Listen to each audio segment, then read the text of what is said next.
This section of notes, we're going to be looking at the history and government of the Greater Middle East. The first part I want to look at is subsection A, and that's Prehistoric Peoples. The Tigris and the Euphrates River were very important rivers in regards to the settlement of this region. And in fact, this was the beginning of the civilization of the world. This is where anthropologists trace back the beginning people that settled down and farmed for the very first time. That idea of settling down and farming for the very first time is known as the Neolithic Revolution. And that first happened in the Fertile Crescent, also known as Mesopotamia. Mesopotamia, when translated, literally means land between the rivers. And those two rivers are the Tigris and the Euphrates. Part of Fertile Crescent, is the reason it's called the Crescent, and not just Mesopotamia, which is this area here, but the entire crescent covers areas from the Jordan River and also the Tigris and Euphrates River here. And it's shaped like a crescent. Imagine that.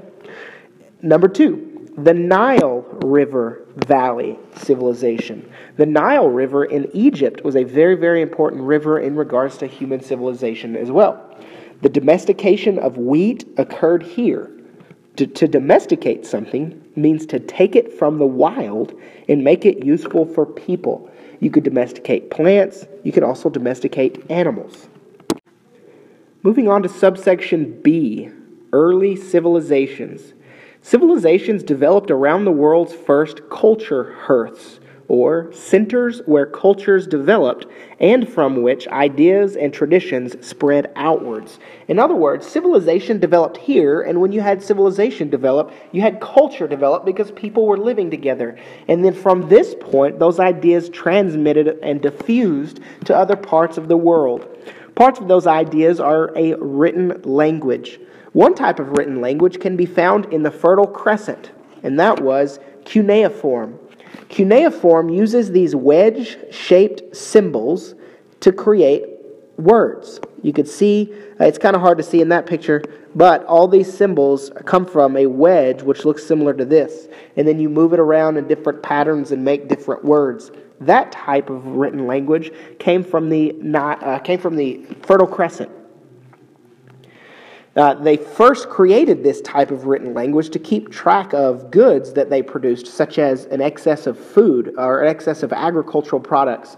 They would store it, and then they would keep records using cuneiform. They would write it on wet clay, and then they would bake it in the sun so it would be hard like this, hard as a brick, literally. That's where we get bricks from, not cuneiform, but from hardened clay. And you can use it as not only a written language, but it was semi-permanent. The Egyptians had a written language system of their own. And you've probably heard of the Egyptian written language system before. That's hieroglyphics, also known as picture writing. And you can see that in the bottom left-hand corner of this video.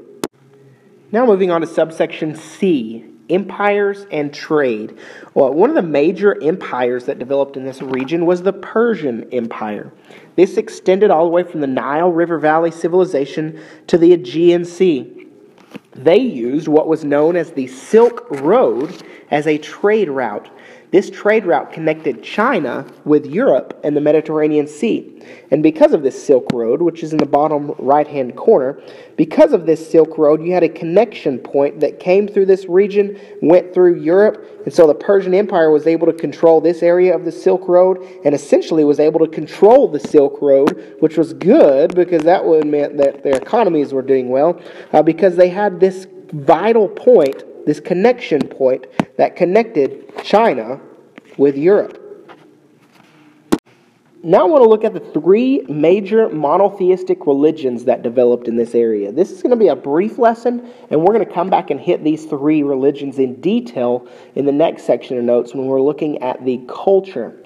Now the first thing I want to do is to point out what monotheism means. Monotheism is the worship of one God. Judaism is the oldest monotheistic faith, not only in the region, but in the world. Judaism made Jerusalem their capital and the religious center. And this was a very important city for the Jews. And we'll come back to the conflict that's created out of this, and we'll also come back to Judaism later. Then we have Christianity. Christianity began in AD 30 in Judah. This is the religion where Jesus began his teachings as the Messiah. As centuries passed on, Christianity spread to other parts of the world, especially to Western Europe.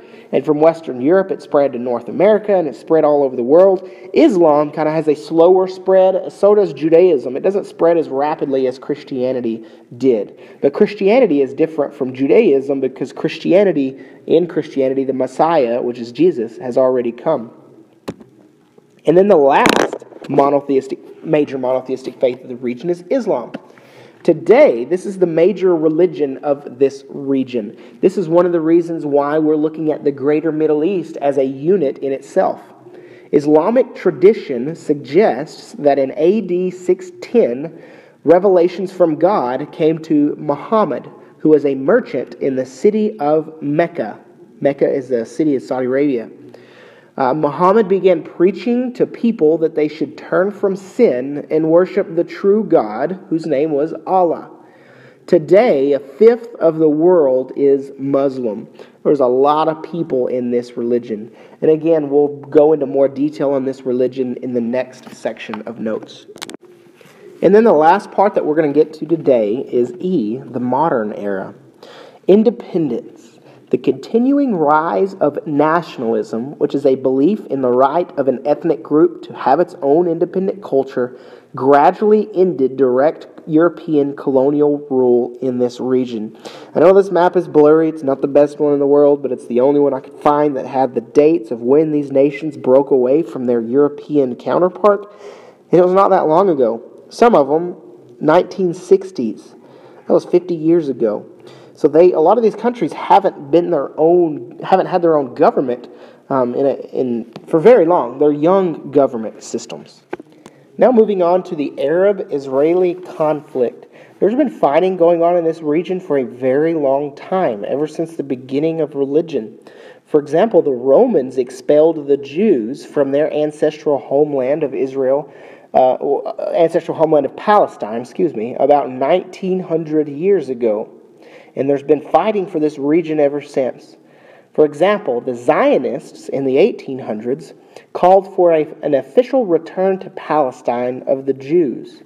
This movement has been going on for a while, and especially after World War I, the British supported Zionism. And what that means in regards to this area, Great Britain controlled a lot of this area after World War I. And by them officially supporting Zionism, that meant that they were supporting the Jews in control of Palestine, and so we had some problems start to develop. Conflict still exists today between the Muslims and the Jews, because the Jews are taking over more and more of Palestine, and a lot of the Muslims are upset. Muslims are saying, hey, we've been here for hundreds of years, and then you come in here saying that your ancestral people used to live here, so I don't think we should give it up. Number 3, Israelis and Palestinians. And you can look at this map here, and you can see the Israeli land is the white land. And in 1947, they didn't have much of Palestine. And then as time went on, they gained more and more occupation of this area. Palestinians want an independent state of their own in the West Bank and Gaza Strip areas. The West Bank lies west of the Jordan River, between Israel and Jordan. The Gaza Strip is a territory bordered by Egypt on the south, Mediterranean Sea on the west, and Israel on the north and the east. After a 2007 change in political leadership in the Gaza Strip, the Israeli government responded by blockading the territory of the Gaza Strip, creating problems for them, and essentially almost making them not able to have their own government anymore. Number 4, I don't have a separate slide for this, but the war in Afghanistan. Afghanistan got in trouble because they were sheltering terrorists like once active Osama bin Laden. The United States is slowly pulling out of Afghanistan today, but we still have troops over there. And then the last thing I want to look at today is the Arab Spring. December 2010, demonstrations began in these areas. They began on social media. The government was controlling radios and TVs, and they were controlling what people could express on those formats, but they couldn't control social media. And literally in these places, revolutions happened because of Facebook. In Egypt, one person started a Facebook page rebelling against the government, and then he finds out he's got millions of people liking his page. And so they're thinking, okay, maybe we need to have a revolution and overthrow the government. And that's what happened. It's known as the Arab Spring. This is when countries, for example, Tunisia, Egypt, Syria, Libya, they broke away from their authoritarian type of government because of demonstrations that they had and started to create their own type of democratic governments.